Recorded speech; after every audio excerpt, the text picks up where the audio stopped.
Sejam muito bem-vindos, amigos do programa Olho no Lance.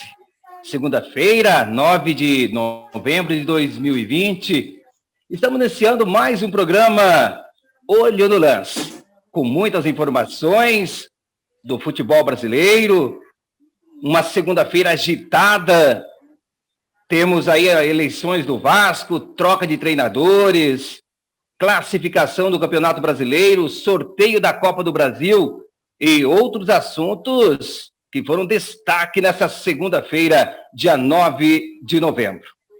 Quero agradecer já a presença do Rafael, do Caleb, do Naubert e do Arthur. E para entrar no ritmo do futebol, vamos falar exatamente da goleada do Flamengo ontem, pela 20ª rodada do Campeonato Brasileiro, quando enfrentou a equipe do Atlético Mineiro e foi goleada.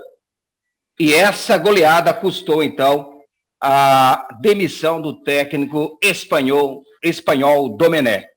Galera, o que falar exatamente da demissão do treinador da equipe do Flamengo? Muito boa noite a todos, boa noite Jorge, boa noite aos colegas de Olho no Lance. Assim, para começar, eu acho que o Flamengo contrata o Domenech já no meio da temporada, a equipe tinha acabado de vencer o Carioca, devido à saída do Jorge Jesus, a equipe precisou fazer isso, e o contexto não foi nada favorável ao espanhol. Ele precisou enfrentar uma rotina de jogos intensa, os jogadores desfalcados pelo Covid, ele não teve tempo de treinar, de ajustar a sua defesa. Então, assim, eu acho que o contexto em que o Domenech assume e o contexto que o Domenech sai, ele não é nada favorável. Mas, ao mesmo tempo, concordo com a demissão da diretoria, acho que a equipe vinha apresentando problemas recorrentes, assim como foi ontem no jogo contra o Atlético, na goleada de 4-0, com 7 minutos de jogo, o jogo já estava 2-0 para o Atlético, e com falhas no encaixe de marcação. No primeiro gol, a primeira bola, a primeira linha de pressão, ela adianta, ela acaba errando, o Guga fica livre, acha o Savarino, e aí começa uma série de erros. Um erro na saída de bola, na pressão, começa a desencadear o outro. E aí começa uma série de falhas individuais. Desde o Filipe Luís, que perde a corrida para o Savarino, que ontem aconteceram muitas vezes isso, que ele acabou perdendo para o Savarino nesse 1 contra 1, o ponta do Atlético levou vantagem, e então o Gustavo Henrique que perde a corrida para o Eduardo Sacha, ele acaba chegando atrasado no lance, acaba desviando contra. Então, assim, são erros que são coletivos, mas eu acho que muito disso tem culpa do treinador. E o Domenech, só para a gente falando um pouco de defesa da equipe do Flamengo, ele que na carreira tem uma média de 1,4 gols sofridos por jogo. E eu acho que assim realmente não tem como continuar com o treinador. Sim. Eu gostaria de saber do Caleb, né? Do Caleb aí sobre a demissão do treinador Domenech. Será que seria a solução para esse momento, Caleb? Com certeza. Boa noite a todos, primeiramente, mas pelo amor de Deus, o Domenech já vinha fazendo hora extra no comando do time, porque o time apresentava uma série, como diz o Arthur, uma série de problemas do sistema defensivo. Quando, na minha opinião, quando você começa a ter vários erros individuais, Gustavo Henrique, grande jogador no Santos no ano passado, o Léo Pereira no Atlético Paranaense, o Filipe Luís não dispensa apresentações, o Isla, até o Ilharão, que fez uma boa temporada ano passado, vinha cometendo uma série de erros. Aí você sobe o Noga, você sobe o Natan, eles começam a dar algum resultado, mas também começa a ter muitos problemas. O Hugo, uma grande revelação, vem sido acionado constantemente, e uma grande revelação, inclusive, uma boa descoberta do Flamengo, mas é um problema que o Flamengo não pode ter, que é essa sequência de acionamentos ao Hugo. Uma hora, o Hugo não vai ser o Buffon. O Hugo vai falhar, como falhou, acredito, em 2 jogos, mas é comum isso, de tanto que acontece chutes ao gol, de tanto que acontece erros defensivos. O sistema de jogo do Domenech fazia com que erros individuais acontecessem constantemente. Então, eu acho que passou da hora, inclusive, de ter demitido o Domenech, mas foi a tempo, esperamos nós, que consiga reverter a situação para o confronto contra o São Paulo na Copa do Brasil, para que esse problema não venha atrapalhar ainda mais a temporada do Flamengo, que além dos números, na teoria, serem bons, terceiro lugar do Campeonato Brasileiro, classificado na Copa do Brasil, Libertadores, tinha muito receio desse sistema defensivo não estar funcionando, porque o Flamengo, no Campeonato Brasileiro, inclusive, é a segunda pior defesa. Está ganhou o que ganhou porque o time é muito bom. Você teve jogos horríveis, tipo contra o Goiás. O time ganhar no último colocado, no último minuto de jogo. Foi uma grande vitória pelas circunstâncias que foi o jogo, mas o Flamengo deveria ter goleado o Goiás. Um empate sofrível contra o Bragantino. Jogos contra times bons, de verdade, Independente, tomou 5-0. São Paulo tomou 4-1. Atlético tomou 4-0. O Inter não ganhou. Atlético no primeiro turno perdeu também. Uma sequência de falhas, tipo, contra time grande, o Flamengo não engrenava e não mostrava a força que mostrou naquela série invicta que iludiu muito o seu torcedor. Eu gostaria de saber do Naubert a campanha do Domenech frente à equipe do Flamengo. O Naubert, você esteve aí estudando todo esse contexto aí. Fala um pouco para nós sobre aí o trabalho do Domenech. Olha, primeiramente, boa noite a todos participando dessa estreia do programa Olho no Lance. É um prazer estar aqui com vocês mais uma noite, né? Eu vou seguir muito a linha de raciocínio do Arthur e do Caleb. Foi uma série de erros.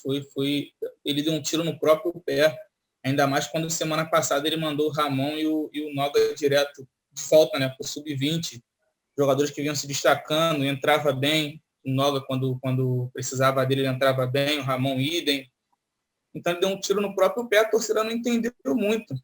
Eu anotei algumas coisas aqui do Domi, desde que ele chegou ao Flamengo. Ele fez 26 jogos, né, à frente do Flamengo, com 15 vitórias, 5 empates e 6 derrotas.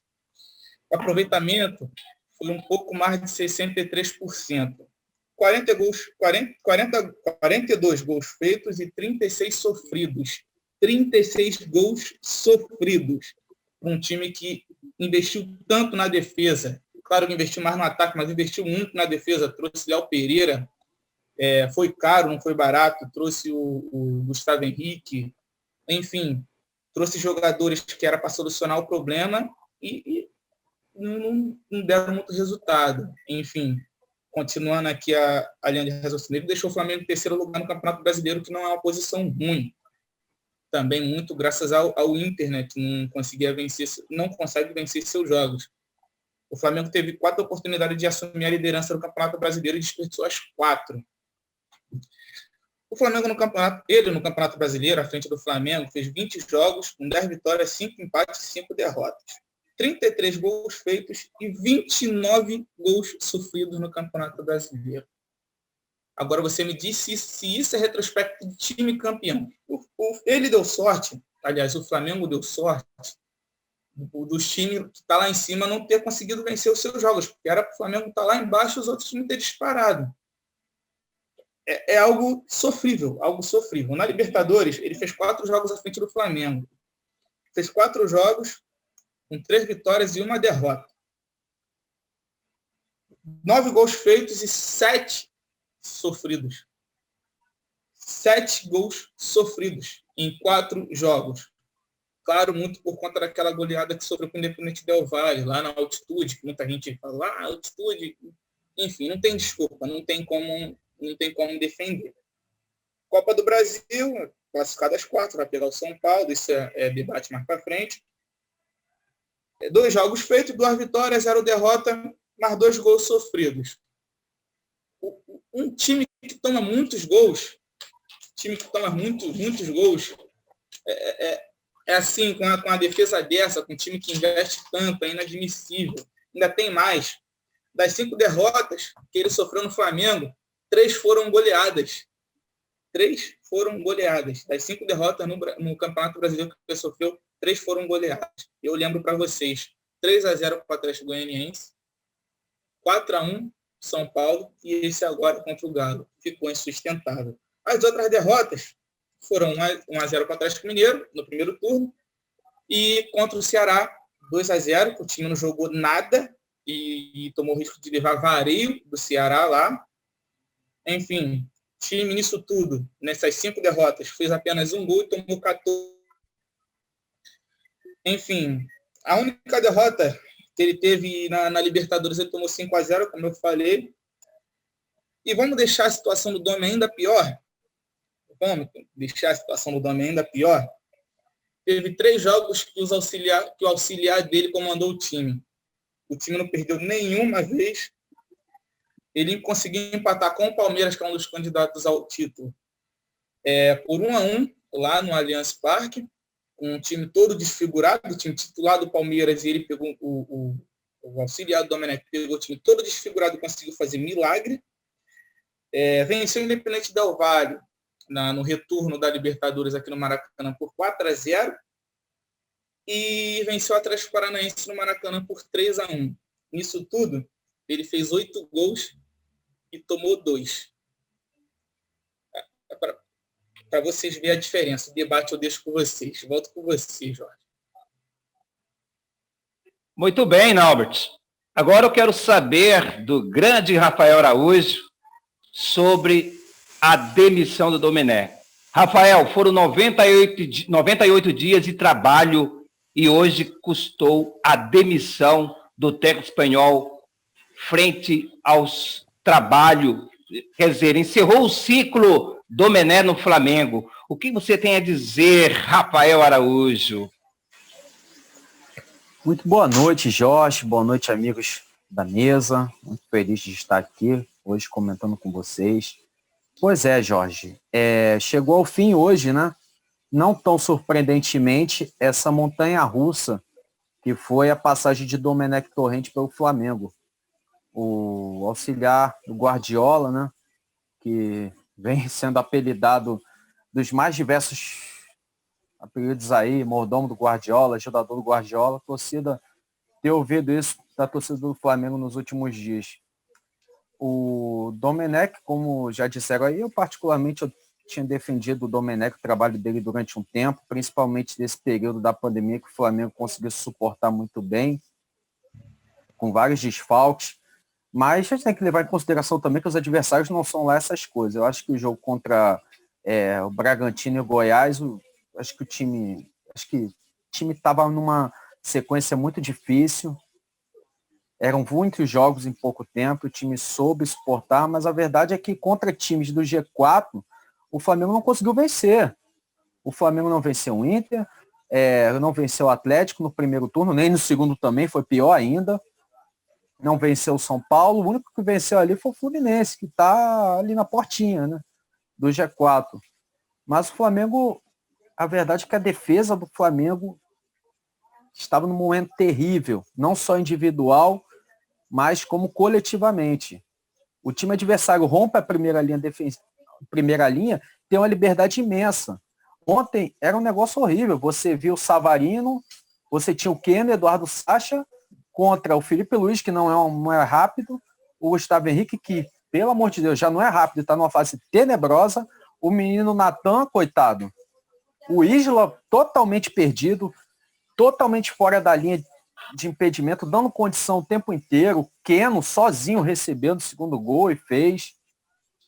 E a verdade é que a gente tem que parabenizar também o Atlético Mineiro, o time do Sampaoli, que nessa partida, mesmo com ele não estando em campo, ele fez uma estratégia maravilhosa. Mais uma vez, é impressionante o retrospecto do Sampaoli contra o Flamengo, né? Em 2011, na Copa Sul-Americana, ele aplicou 4-0 aqui no Rio de Janeiro, no Engenhão. Ano passado, ele aplicou 4-0 com o Santos. E esse ano, novamente, ele aplica 4-0. Impressionante o retrospecto do Sampaoli contra o Flamengo, né? Ainda bem que foi só o Sampaoli, né? Porque poderia ser o Vargas também, que é outro carrasco nosso, mas não jogou ontem.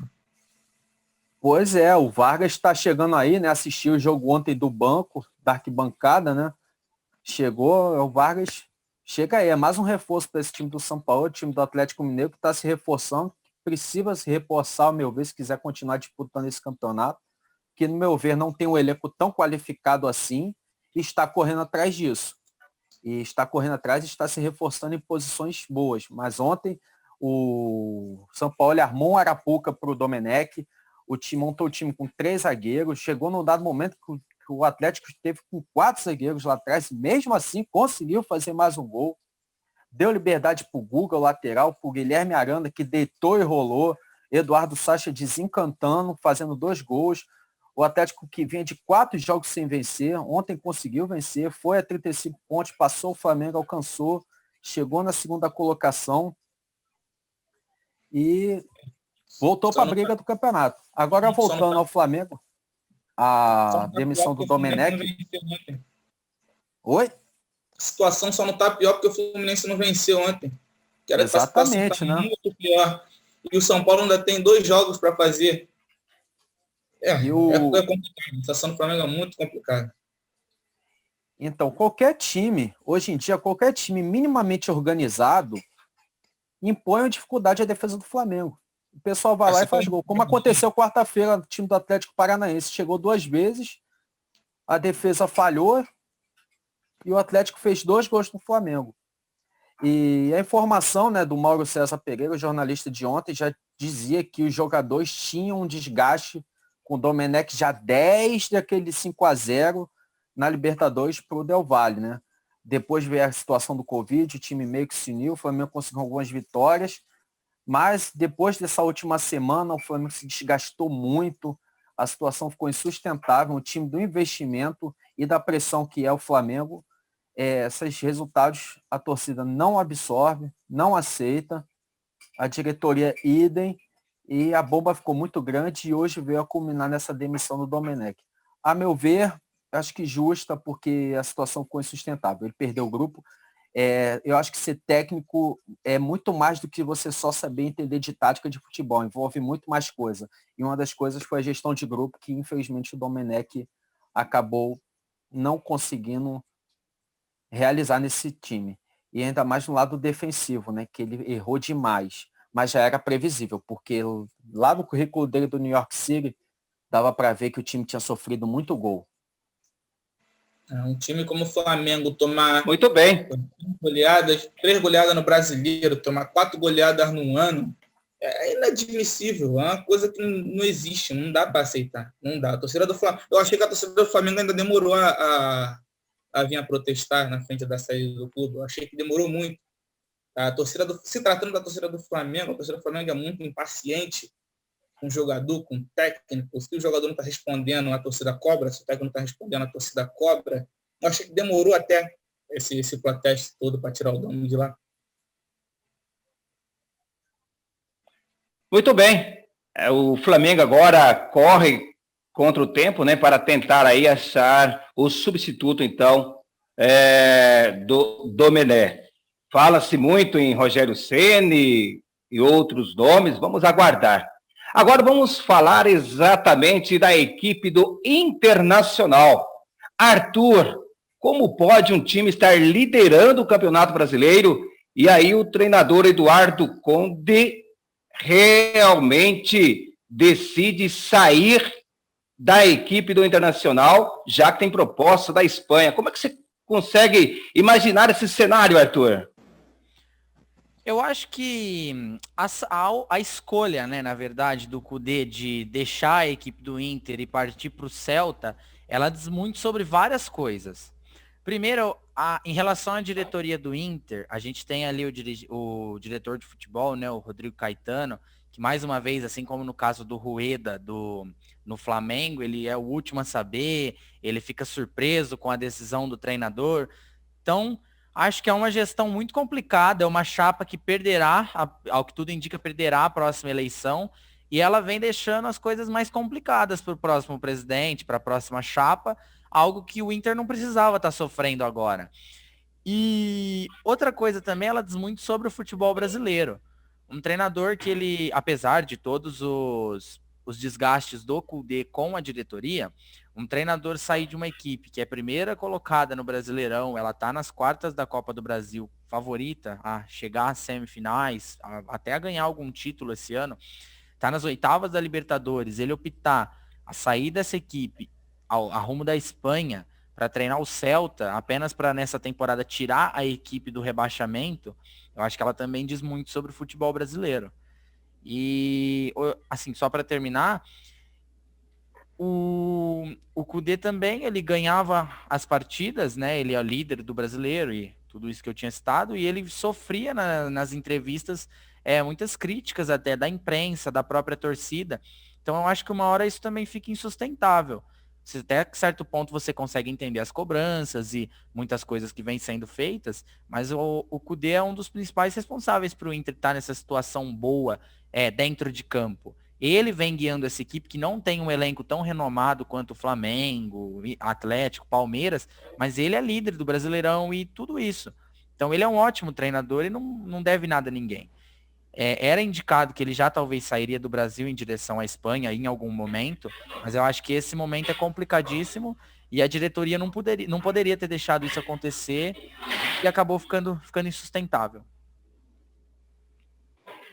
Eu quero saber do Caleb.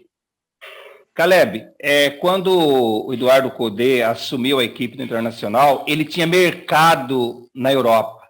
Você acha que é o momento ideal para o Cudê deixar a equipe do Internacional e seguir agora rumo à Espanha, na qual ele já teve lá o seu fim de carreira na Espanha, tem uma proximidade muito grande com o Celta de Vigo. Você acha que é o momento ideal para o Cudê, Caleb? Olha, para o Cudê, eu acredito que seja. Para o Internacional, eu acredito que foi uma bela furada não ter conseguido segurar o Cudê. Porque, convenhamos, o time só está onde está por causa do Cudê e não do seu elenco. Porque o técnico do Inter é muito melhor do que o time do Inter. O técnico do Inter fez o Inter estar onde está. Porque, além disso, do que o Arthur falou, de um desgaste que foi feito, essa situação já tinha acontecido bem antes, porque na série de entrevistas, o Cudê reclamava do elenco curto, falava que precisava de reforços, falava que o time precisava de mais nomes, mais meias, e a diretoria nunca deu esses meias, nunca deu esses reforços que ele pedia, muito pela pandemia e tudo mais, mas um time que quer ser campeão precisa ter um bom elenco, um time que quer ser campeão precisa atender as necessidades que o técnico enxerga para poder realizar o jogo que o técnico propõe.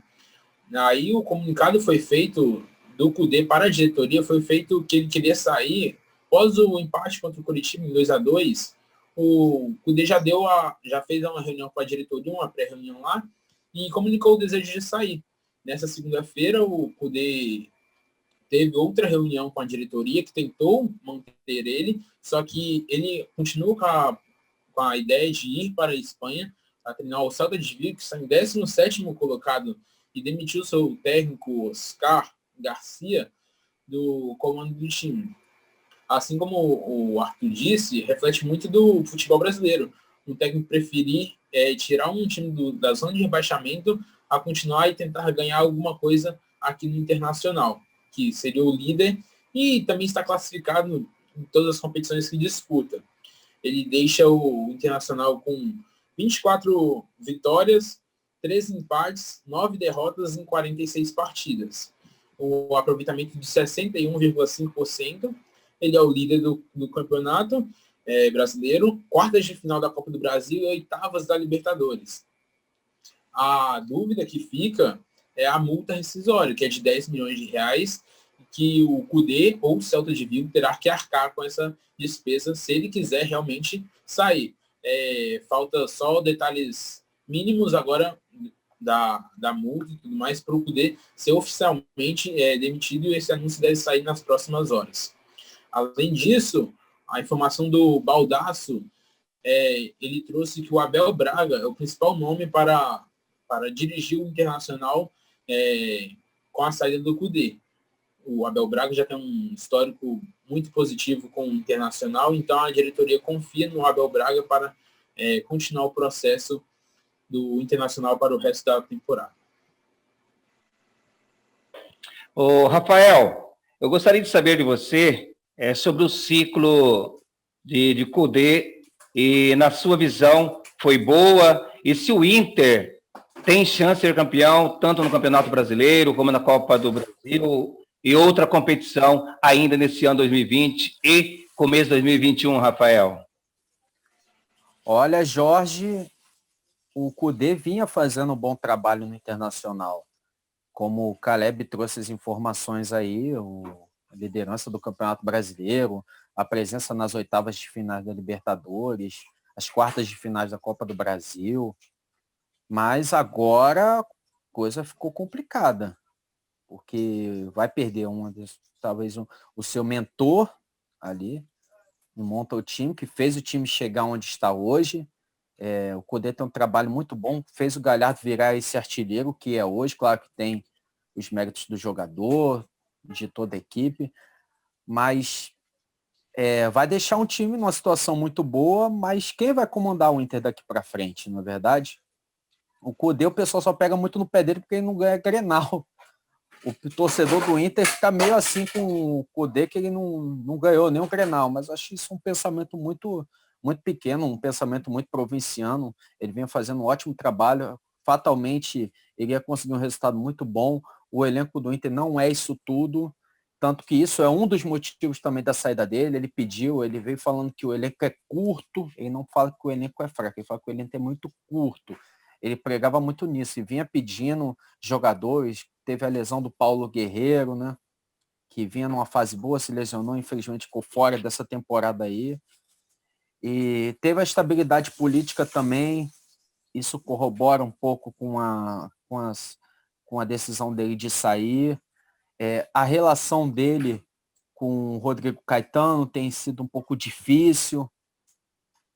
E é isso aí. Agora o Inter, acredito que se fechar com Abel Braga, eu não vejo um futuro muito bom para o Internacional, não. Mesmo sendo um treinador de história no clube, mas a Abel de 2006 ficou lá em 2006. Nós estamos em 2020. O futebol pede coisas diferentes. E coisas diferentes foi o que o Abel Braga não mostrou no Flamengo e muito menos no Vasco. Entendeu? Então não vejo um futuro muito bonito para o Internacional daqui para frente, não. Acho que o Internacional tem que até abrir o olho. Pode acontecer de dar certo, não está certo ainda que seja o Abel Braga, se eu não me engano. Mas o fato é que, infelizmente, para o Inter, essa saída do Kudê não é algo positivo, não. Ô, Naubert, o Internacional apostou num treinador argentino. Na sua visão, o Internacional deve agora procurar um outro treinador europeu ou apostar todas as fichas em um treinador experiente que seja brasileiro, Naubert? Cara, a situação do Inter agora, do Kudê, me lembra muito a do Jorge Jesus. Saiu, né, no momento que a equipe mais precisava dele. Óbvio, foi pegar um projeto lá no país dele. Mas eu achei a do Kudê ainda pior, porque ele vai pegar uma equipe que como acho que foi o Caleb que disse, 17º colocado no Campeonato Espanhol. Que futuro a equipe que está 17º colocado no Campeonato Espanhol vai dar para ele? Eu explico para vocês aqui. Money, dinheiro, é isso que ele quer. É isso que ele quer. Não tem outra explicação. Se a equipe tivesse ali intermediária, em 19º, a gente não diria nada, mas a equipe está em 17º. Que futuro ele vê para essa equipe? Ele largar o Inter, que como o Rafael disse, ele reclamava que o elenco era muito curto, era muito pequeno, mas era líder. Era líder. E querendo ou não, ele está ali nas 3 competições, brigando na Copa do Brasil, na Libertadores, no Brasileiro. Está batendo de frente. Foi o que eu disse para um amigo hoje. Ele largou uma Ferrari para dirigir um Celta, literalmente. Para mim, ele foi burro. Não tem outra explicação. Muito bem, daqui a pouquinho... Não, Arthur, pode complementar. Só antes, assim, eu creio que o Kudê enxerga no Celta o primeiro passo na Europa. Ele pode salvar a equipe do rebaixamento, pode fazer um bom campeonato espanhol na próxima temporada, com talvez a chegada de reforços, algum investimento maior da diretoria. Creio que ele enxerga o Celta, claro, tem a questão do dinheiro, tudo isso pesa, a gente não pode negar. Mas eu creio que ele enxerga o Celta como o primeiro passo na Europa, além de também deixar o Inter com a situação que ele vinha vivendo, assim, esse desgaste desnecessário com a diretoria. Então, creio que ele, além de escapar de uma situação muito difícil, ele pode entrar no mercado europeu, pode começar uma história ali. Sim, Arthur, mas ele ganhou o que com o Inter? Não, concordo. Ele não ganhou nenhum título ainda, foi uma passagem muito curta. Mas acho que ele se livra do desgaste que ele vinha tendo, apesar das coisas vinham dando certo, ele se livra desse desgaste e parte para talvez o seu primeiro passo na carreira no mercado europeu. Eu discordo de você, porque muitos reclamaram do Jorge Jesus, mas ele saiu daqui quando ele ganhou o Brasileiro, a Libertadores, a Supercopa, a Recopa. Ele já não tinha mais nada sabe, mostrar para ninguém. Ele já tinha mostrado o valor dele aqui no Brasil. O Cudê não ganhou nada com o Inter e deixou a equipe, tudo bem, deixou a equipe numa situação não tão ruim, apesar de não ser líder isolado, tão isolado assim, mas está numa situação boa, mas não ganhou nada. E vai para uma equipe que é 17º no Campeonato Espanhol, não tem explicação. Não tem outra explicação, não sei isso aqui, ó, dinheiro. Não, mas dinheiro eu acho que não é tanto problema, não. Ele quer mais uma projeção mesmo, igual o Arthur disse, porque você pensa, o Internacional, por mais que seja líder, tem uma concorrência muito, muito forte aqui com o Flamengo, Atlético Mineiro, agora o São Paulo também está na briga, o Palmeiras começou a disparar também. E no Celta de Vigo ele tem a garantia que ele vai ter projeção na Europa. Ele vai jogar contra o Real Madrid, ele vai jogar contra o Atlético de Madrid, contra o Barcelona. Se ele ganha um desses jogos, o que você tinha? Ele foi para o Barcelona porque é um bom trabalho no Betis. Então ele tem uma grande projeção na Europa com o trabalho do Celta. Imagina se você pega o Celta no 17º colocado, coloca ele para disputar uma UEFA, uma Euro... UEFA Europa League. Isso, Europa League. Imagina você pega e você faz isso com um time igual o Celta. Imagina você tira o Celta do 17º, coloca ele em 8º lá em cima na primeira parte da tabela. É uma interrogação. Não sabe se vai conseguir levar a equipe à Europa League, mas aquele estava com o emprego dele certo. Aquele era líder do Brasileiro, aquele está nas 8ª da Libertadores, aquele está nas 4ª da Copa do Brasil. Lá ele é uma incógnita. Lá, se ele chegar, perder 6, 7 seguidas, já vai começar a balançar, vai ser mandado embora. Para mim, ele foi burro. Não tem burro. explicação, cara. Lá ele é uma incógnita. Lá a gente não sabe se ele vai conseguir. Você sabe se ele vai conseguir. A gente tem nossa visão. Conhece a equipe do Celta de Vigo? Não conhece. Não tem a gente como tem saber se ele vai conseguir. Sul-americano. A gente tem a nossa visão aqui que a gente pensa que ganhar o brasileiro. O Jorge Jesus ganhou o brasileiro e esperou a proposta do Real Madrid, ganhar Libertadores. Esperou Real Madrid, Barcelona, esperou o Bayern de Munique, que conseguiu o Benfica. A nossa visão aqui é que o Campeonato Brasileiro, a Libertadores, quando você ganha, você vai ter uma grande projeção. Só que você não teve, nem com o Jorge Jesus. E por que teria com o Cudê? Então lá, além de você ganhar muito mais. O dinheiro é importante, claro que é importante, mas a projeção que é feita no Celta de Vigo é muito maior do que o Internacional. Não veio de um Real Madrid, não veio de um Barcelona, não veio do Bayern de Munique, não veio da Juventus, mas veio do Benfica. O Benfica é elite do campeonato português. Agora você vai comparar Benfica com Celta de Vigo? Mas você quer comparar Jorge Jesus com o Cudê? Jorge Jesus ganhou. Como comparar também? O Cudê não ganhou nada. O Cudê não ganhou nada. Exatamente. Ele pode sair sem ganhar nada. Ele termina o campeonato e não ganha nada. Qual é a projeção que ele tem aqui? Largou um trabalho pela metade, ele poderia ganhar a projeção dele aqui. Se ele ganha um brasileiro com o Inter, uma Libertadores com o Inter, se ele ganha a Copa do Brasil com o Inter, ou até as 3 competições, por que não? Ele poderia, sim, começar uma projeção dele para a Europa. Assim como aconteceu com o Jorge Jesus. Mas... O Jorge Jesus ganhou isso e não teve. Mas o Jorge Jesus ele não continuou o trabalho dele aqui, porque ele queria voltar lá para Portugal já, junto com a família dele, a esposa dele. São situações completamente diferentes, não tem como comparar, cara. Ué, mas eu tô te falando, você falou que a projeção que ele teria aqui se ganhasse o Brasileiro e ganhasse Libertadores. O Jorge Jesus não teve essa projeção. Ele voltou pro Benfica porque ele já conhecia o Benfica. Senão nem o Benfica. Com certeza ele não ia para um clube europeu para não brigar, para não cair. Com certeza ele não ia. Aí é assim, né? Ele não ia para um clube que vai brigar para não cair.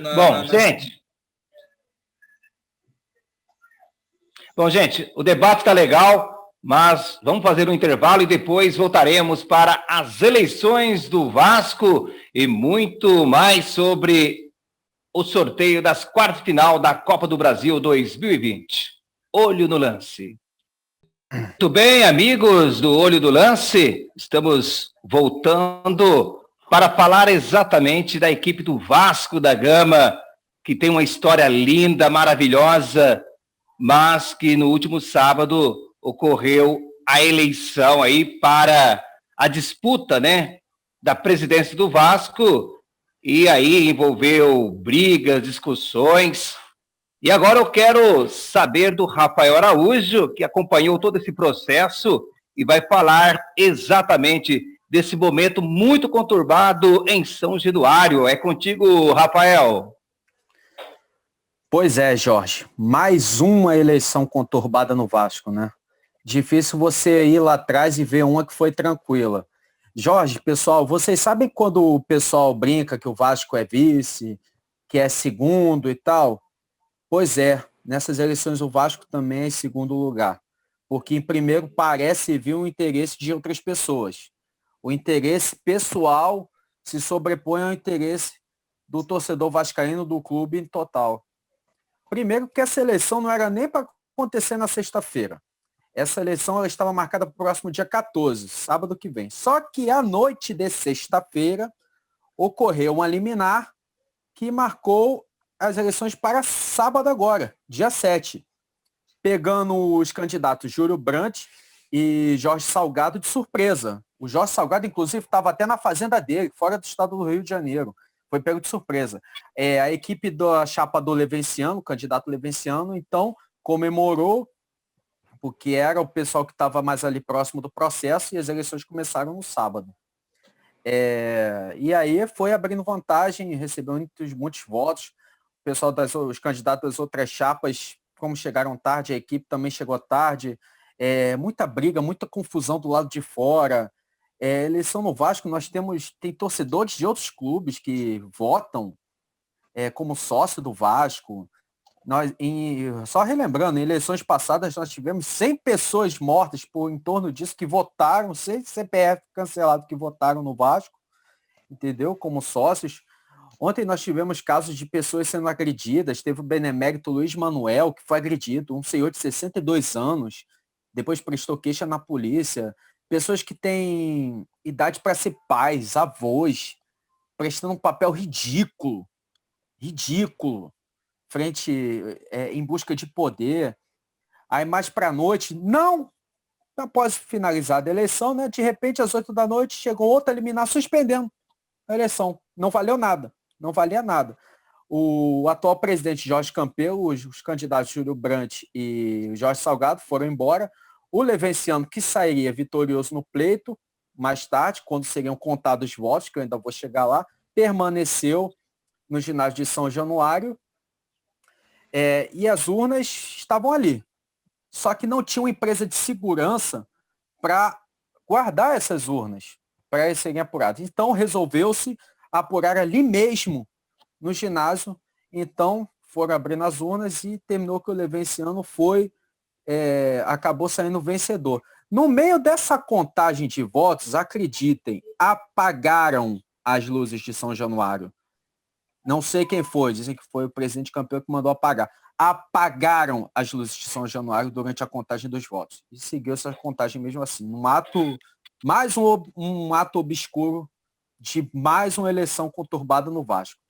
O fato é que já tarde da madrugada, o Levenciano na contagem, o Levenciano venceu, mas como ainda está sob júdice o resultado dessa eleição, o Levenciano se auto-intitula presidente do Vasco, espera reconhecimento, os outros candidatos não reconhecem, E nós estamos aguardando agora como é que vai ser esse imbróglio jurídico durante essa semana aí, para ver qual vai ser a decisão do próximo presidente do Vasco, né?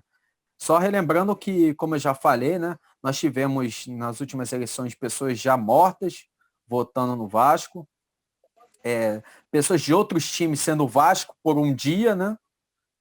E teve até uma brincadeira falando que o fantasma do Eurico Miranda estava ontem presente em São Januário, coisas desse tipo. Mas uma coisa inadmissível, uma instituição como Clube de Regatas Vasco da Gama ser tratada dessa forma. O torcedor vascaíno não aguenta mais passar por esse tipo de humilhação, porque é humilhante. O Vasco ontem perdeu para o Palmeiras em mais um retrato, em mais uma demonstração de pequenez perante a um clube como é o Palmeiras, os dois têm a mesma grandeza, são dois gigantes do futebol brasileiro, mas em campo você vê que o Vasco é um time muito limitado, muito por essas pessoas que presidem, que fazem a gestão, se é que eles chamam isso de gestão, do Vasco da Gama. Infelizmente, a gente torce aí para que o Vasco, no futuro, tenha um pleito mais organizado e que consiga eleger alguém que faça o Vasco voltar ao lugar de direito, que é nas primeiras posições. E assim... Só uma coisinha rápida aqui de 30 segundos no máximo. Foi como o Rafael estava dizendo aí, as coisas na eleição do Vasco elas já começam ali fora. Já começa errado ali fora. Só nas coisas entre os candidatos falam ali um pro outro, já começa errado. O próprio Levenciano, ele disse que tem uma carta de intenção de recursos no Vasco que chega a 5 bilhões de reais. Olha o que ele fala para a torcida vascaína. Ele diz que tem uma carta de intenção com recurso que chega a 5 bilhões de reais. E que ele mesmo prometeu, com as palavras dele, que pode montar uma equipe milionária e melhor do que a do Flamengo ano que vem. Olha o que o rapaz diz em plena assim, véspera de eleição, prometendo a torcida vascaína, iludindo a torcida vascaína, porque o que o Vasco deve não é brincadeira. O que o Vasco deve não é brincadeira. E ele falar uma coisa dessa assim, para iludir a torcida vascaína, eu acho uma falta de respeito ao torcedor vascaíno, que, como o Rafael disse, é um clube centenário, um clube gigantesco, um clube com uma história lindíssima, maravilhosa. Eu respeito muito a história do Vasco. E, assim, o Vasco está jogado às traças. É triste de ver, porque é uma equipe aqui do Rio, é uma equipe que, sabe, apesar de eu não torcer por Vasco, é uma equipe que eu torço para se reerguer, para estar entre as cabeças, mas do jeito que está, só vai, jogar das traças do jeito que está, só vai... A tendência é se afundar mais, infelizmente. Sofre o torcedor, né? Pois é. Vamos aguardar as cenas do próximo capítulo desta novela das eleições da equipe do Vasco da Gama. Vamos falar agora do sorteio das quartas de final da Copa do Brasil, que ocorreu na última sexta-feira e que decidiu aí os confrontos, né? Entre Flamengo e São Paulo, Cuiabá e Grêmio, Palmeiras e Ceará, Internacional e América. Eu queria saber de vocês se tem algum time favorito, se pode pintar alguma zebra e quem poderá aí levar aí embolsar, né? 72,8 milhões aí. Essa é a cota, então, de premiação da Copa do Brasil de 2020, que está aí chegando na reta final. Eu não vejo muita surpresa, não. Eu acho que o jogo mais equilibrado é entre Flamengo e São Paulo mesmo. O Flamengo vem de jogos ruins, uma decrescente, sabe, absurda. E eu acho que o São Paulo passa do Flamengo, que a volta é no Morumbi. São Paulo, pelo momento que o Flamengo está passando, apesar do Flamengo ter um momento melhor, o São Paulo é favorito. E, né, nos outros confrontos não tem muita surpresa. Palmeiras e Ceará, acho que passa o Palmeiras, Cuiabá e Grêmio passa o Grêmio, Internacional América Mineiro passa o Inter. A incógnita mesmo, a interrogação está em Flamengo e São Paulo, para mim.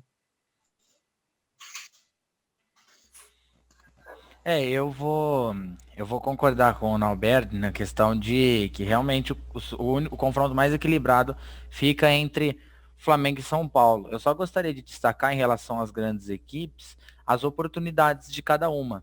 Então, no caso, por exemplo, do Palmeiras, é a grande chance de título. É lógico, tem um caminho bom na Libertadores, mas é uma grande chance de voltar novamente ao topo e talvez sem precisar de fazer tanto esforço como seria numa Libertadores. O Grêmio também, a equipe do Renato Gaúcho, isso salvaria o ano em caso de queda na Libertadores. O brasileiro, a gente vê que o Grêmio mais um ano vem ficando para trás. O Inter, com a saída do Cudê, talvez a possível chegada do Abel também pode salvar o seu ano. É um dinheiro muito bom que pode ser investido com a próxima chapa, pode ser investido na montagem do elenco da próxima temporada. E entre São Paulo e Flamengo, São Paulo é a chance, né, da equipe finalmente conquistar a Copa do Brasil, que o São Paulo tem um currículo de títulos imenso, é um gigante do futebol brasileiro.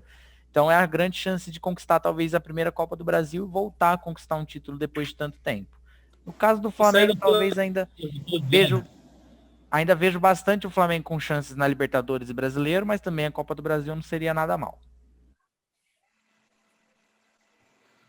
Na minha opinião, é diferente o São Paulo. Eu acho que não tem muita chance na Copa do Brasil pelo retrospecto ridículo que vem passando nos últimos tempos em mata-mata, que vem sendo uma eliminação mais vergonhosa que a outra. Mirassol, entre outros. Se for elencar aqui, vai passar mais de 20 minutos falando só de eliminações vergonhosas do São Paulo. Então, eu acho que o Flamengo passa. Minha torcida é que deu uma zebra entre no jogo do Inter e no jogo do Grêmio, que o Cuiabá ou o América Mineiro passem, porque é sempre bom ver uma zebra numa semifinal da Copa do Brasil, ainda mais que a premiação para a semifinal é muito boa e para esses times menores é muito importante o dinheiro que entra ao chegar numa semifinal, quem sabe numa final.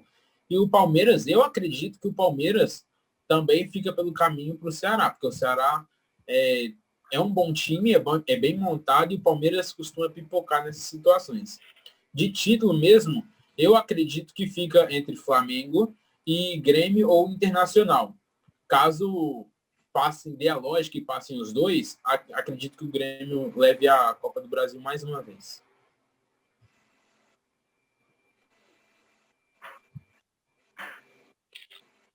Muito bem, quero agradecer ao Rafael, ao Caleb, ao Naubert, ao Arthur pela participação do programa Olho no Lance. Obrigado pelo carinho, obrigado pela audiência, e o programa Olho no Lance voltará na semana. A todos, um abraço e até mais.